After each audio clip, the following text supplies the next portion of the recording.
What? ఒక్కరే 36 మంది British సైనికులను చంపారా?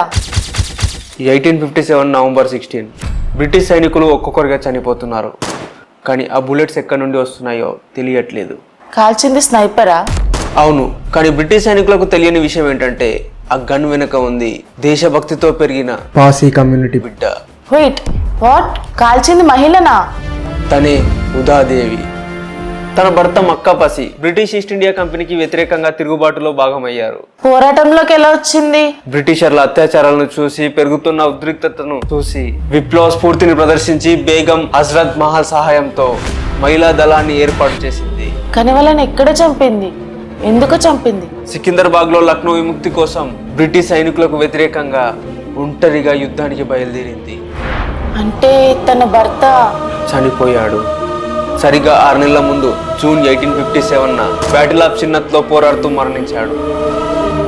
కళ్ళ ముందు భర్త చావు తన పోరాటానికి మరింత బలాన్ని ఏర్పరిచింది. తను ఒక చెట్టు మీదకి ఎక్కి ఒక్కొక్క బుల్లెట్ కలుస్తుంటే బ్రిటిష్ సైనికులందరికీ భయాన్ని పరిచయం చేసింది. బుల్లెట్స్ ఎక్కడి నుండి వస్తున్నాయో తెలుసుకునే లోపు 36 మంది సైనికులు మరణించారు. బుల్లెట్స్ పై నుండి వస్తున్నాయని తెలిసి చెట్టు కొమ్మలపై కాల్చారు. దాంతో తను కింద పడి చనిపోయింది.